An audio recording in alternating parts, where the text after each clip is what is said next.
Welcome back to Air Crash Investigation, the podcast, the show where we dissect and discuss prominent crashes in aviation history. I'm your host, Kai Jordan, and in today's episode, we are going to be discussing China Airlines Flight 611. The crew, the crash, the investigation, and it's about to be very intense for real. But before we continue, don't forget to rate us 5 stars on the podcast platform that you're listening to us on. And yes, this is the second last episode of the year. Next year, I'm going to be coming back on the 5th or on the 8th. I'll just let you know in the final episode. So just stay tuned for that. And don't forget to check out our links to our Patreon, Buy Me a Coffee, Instagram, Twitter, you name it. Links will be in the description box below in a Linktree link. So don't be afraid to click on it. And without wasting any more of your time, let us officially get started. It is the greatest aviation mystery of all time. Lies a massive passenger jet and the remains of its 239 passengers and crew. Good morning. We have a smoke problem and we're doing emergency descent to level 15140. In December 1988, a passenger airliner was bombed over Scotland in what was one of the largest pre-9/11 terrorist attacks.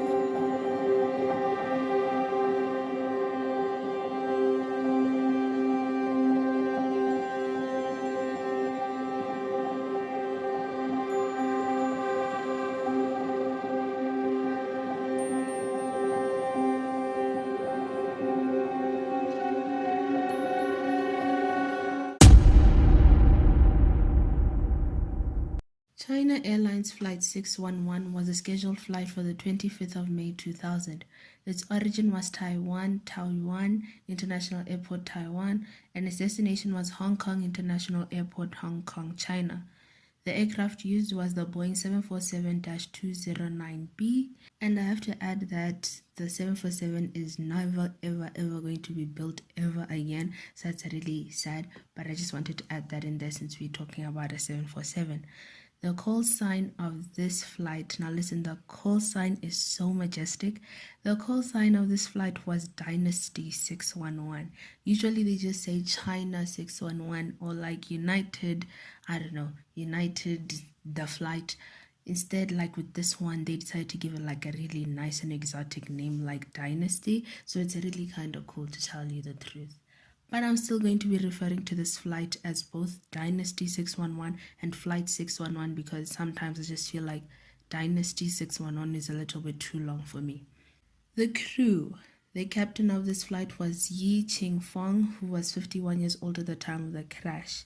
His flying experience is, and I quote, he joined China Airlines on 1 March 1991 as a first officer.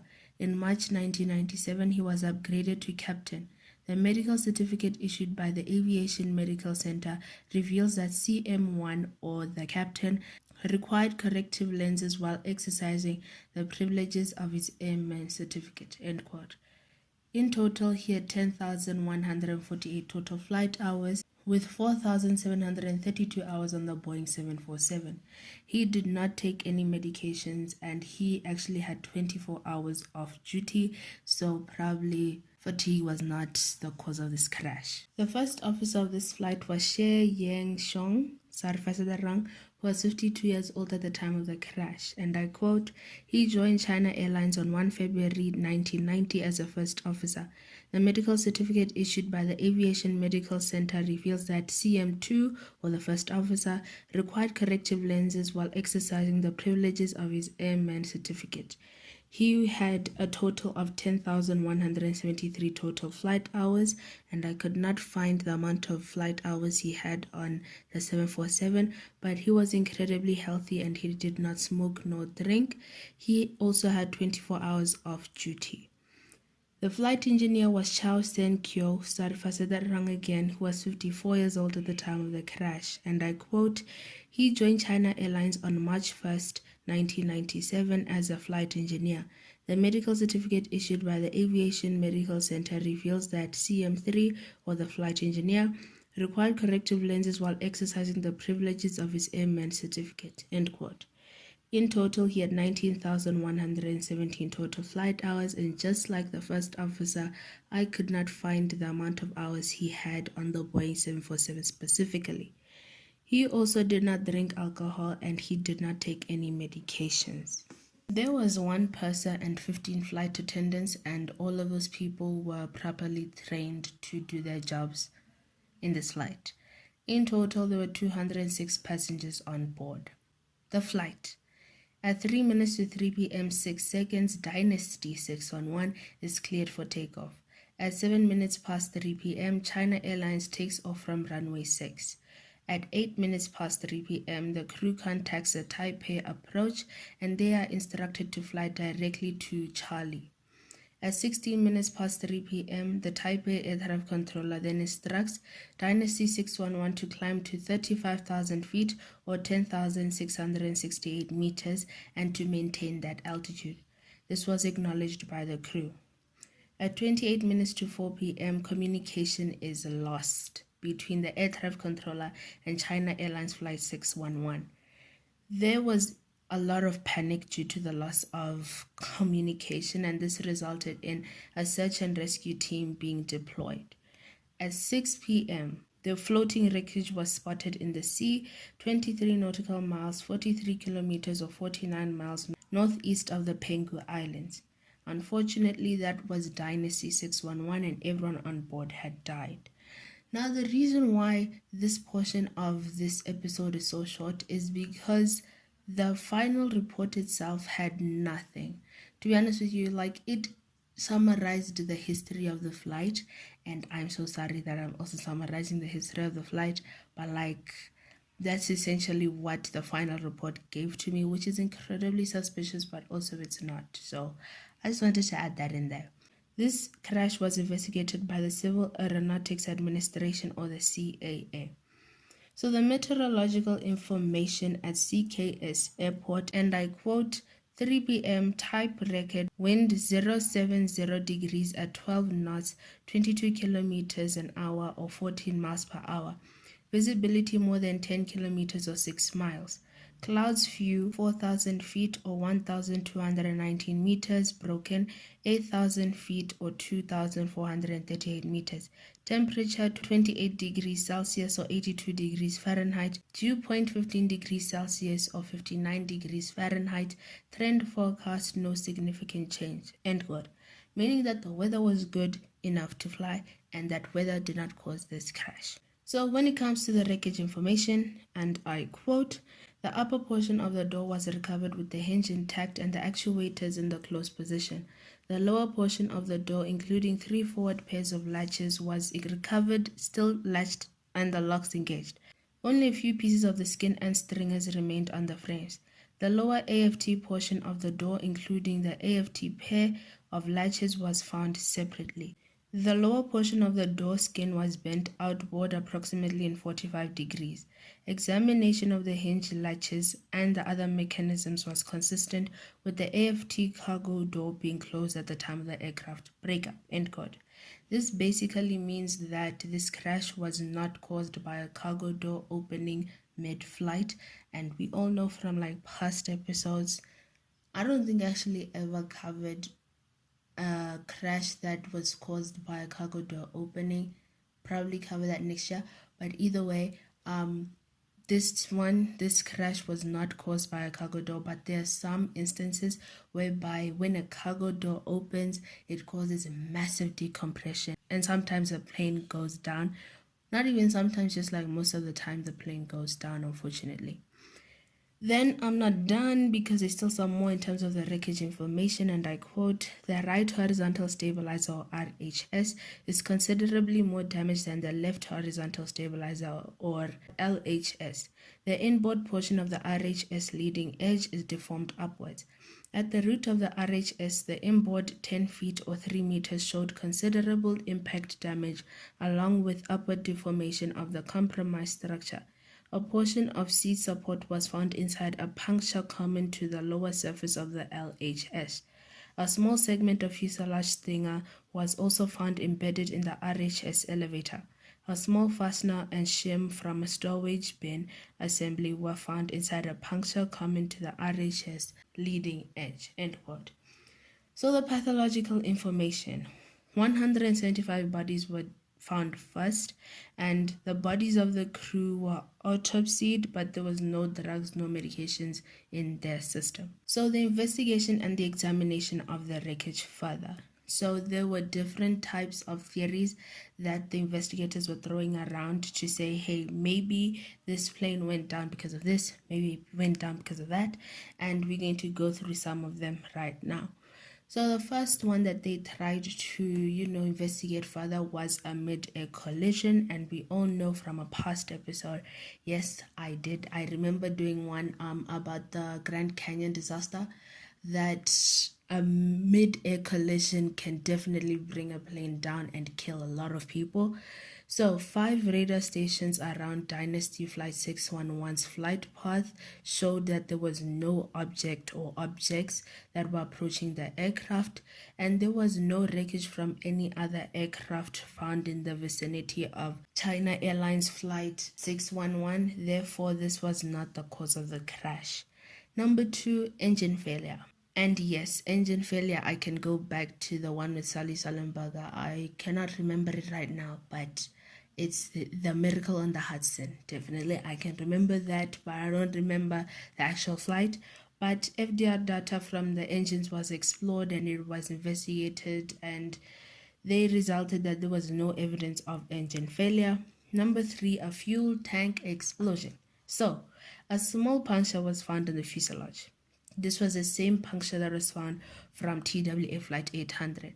And I did an episode about TWA Flight 800 in detail, but to summarize all of that, TWA Flight 800, something went wrong in terms of the fueling system, which resulted in an explosion inside the fuel tanks, which thus caused the plane to go down. So, therefore, due to the small puncture that was found on China Airlines Flight 611's fuselage, they suspected that a fuel tank explosion happened like that of TWA Flight 800. They decided to investigate the center fuel tank, and it was actually intact until impact with the water. There was no accumulation of soot, which would be the evidence of heat or fire damage, aka explosion. Therefore, they decided to scrap the fact that a fuel tank explosion happened, and they probably just concluded that that was just some damage from the impact with the water. So then the investigators, now still stuck, they did not know what to do. They decided to go to the flight recorders. They then noticed that at 27 minutes past 3 p.m., the CVR, which is the cockpit voice recorder, and the FDR, which is the flight data recorder, stopped recording. It showed that there was damage to electrical wiring of the fuselage when the aircraft was breaking up. They decided, after all of the, what if it's a mid-air collision? What if it's a they decided to inspect the fuselage carefully and properly, and they discovered a fatigue crack on the fuselage. Now, it wasn't just one fatigue crack, it was a lot of fatigue cracks, and the total distance of the fatigue cracks combined was 25.4 inches or 65 centimeters. Now, the biggest one was 15.1 inches or 38.3 centimeters, and this was a continuous crack, and there was smaller fatigue cracks resulting from this bigger crack. There was a lot of scratches also on the underside of the aircraft, and the cracks were at or close to the row of fasteners that they were used to repair the aeroplane. Now, essentially, these cracks that are formed by the row of fasteners, they are known as stress risers. And a little bit of history with this aircraft. 22 years before the flight took place, the accident aircraft's tail became damaged. So this aircraft was thus taken to Taiwan the next day, and it was temporarily repaired. Now, in May of 1980, the permanent repair was done. However, this was not done with the proper standards of Boeing, and this resulted in the aeroplane being more susceptible to fatigue cracking, which is the 15-inch crack, which thus resulted in the sprouting of different small cracks, which thus weakens the fuselage, and there was actually more cracking in the lower AFT fuselage. Maintenance error. Yeah, it's maintenance error. Let's go through the findings. Okay, so number 1. The flight crew and cabin crew members were properly certified in accordance with applicable CAA regulations and CAL company requirements. CAL is China Airlines. Number 2, this accident bears no relationship with acts of or equipment of the air traffic control services. Number 3, this accident bears no relationship with the actions or operations by the flight crew or cabin crew members. Number 4, the possibilities of a mid-air collision, engine failure or separation, cabin overpressurization, cargo door opening, adverse weather or natural phenomena, explosive device, fuel tank explosion, hazardous cargo or dangerous goods were ruled out as potentials of this in-flight breakup accident. Number 5, there was no indication of penetration of fragments, residue, chemicals, or burns that could be associated with a high-energy explosion or fire within the aircraft. Number 6, there was a problem in communication between Boeing Commercial Aeroplane Company and CAL or China Airlines regarding the tail strike repair in 1980. The Boeing field service representatives would have seen the scratches on the underside of the aircraft. However, the opportunity to provide expert advice on a critical repair appears to have been lost, as there is no record to show that the FSR or field service representative had a role in providing advice on the permanent repair. Number 7, as demonstrated in the case of CL611 or China Airlines Flight 611, the accident aircraft had a serious hidden structural defect. High-frequency eddy current inspection is not able to detect cracks through a doubler. The crack would still not be detected if external high-frequency eddy current had been used for structure inspection. Therefore, a more efficient, non-destructive structural inspection method should be developed in order to improve the capability of detection of hidden structural defects. And number 8, due to the Oriental culture and lack of legal authority to request autopsy, the autopsy was conducted only on the 3 flight crew members. End quote. So the cause of the crash was improper maintenance when repairing the tail.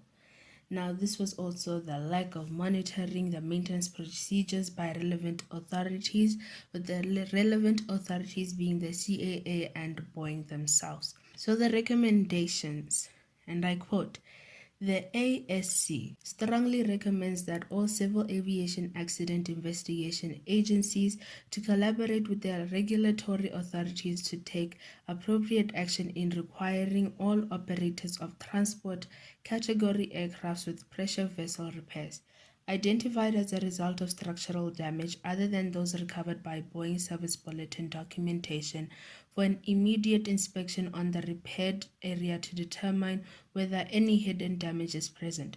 An improper treated scratch on the aircraft pressure vessel skin, especially if covered under a repair doubler, could be a hidden damage that might develop into fatigue crack and eventually causing structural failure.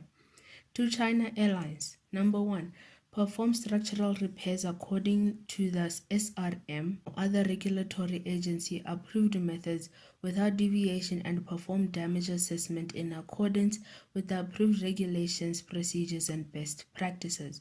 Number 2, review the record keeping system to ensure that all maintenance activities have been properly recorded. Number 3, enhance maintenance crews' awareness with regard to the irregular shape of the aircraft structure as well as any potential signs that may indicate hidden structural damage. To Civil Aeronautics Administration or CAA and the Republic of China. Number 1, consider reviewing its inspection procedure for maintenance records. This should be done with a view to ensuring that the carrier systems are adequate and are operating efficiently to make certain that the timelessness and completeness of the continuing airworthiness programs for their aircraft are being met. Number 2, ensure that the process of determining implementation threshold for mandatory continuing airworthiness information such as RAP or Repair Assessment Program includes safety aspects, operational factors, and the uncertainty factors in workmanship and inspection. The information of the analysis should be used to determine the threshold should be fully documented. Number 3, encourage operators to establish a mechanism to manage their maintenance record keeping system in order to provide a clear view for inspector auditor conducting records reviews. And number 4, encourage operators to assess and implement safety-related airworthiness requirements at the earliest practicable time. End quote. And that is the end of today's episode, and that is the end of the story of China Airlines Flight 611, aka Dynasty Flight 611. Thank you so much for listening. I hope that you enjoyed it. I hope that you learned a lot. I hope that you learned a lot about maintenance and how important maintenance is, because if you don't maintain an aircraft properly, it leads to fatigue cracking. But thanks so much for listening once again. Don't forget to rate us 5 stars on the podcast platform of your choice. Don't forget to try and support the podcast by checking out our Patreon and Buy Me a Coffee. Thank you so much for listening once again. This is our second last episode of the year, so I hope that you are excited for better things to come next year. I've been your host, Kai Jordan, and I'll catch you next week, Saturday at 4:30 Central African Time. Cheers!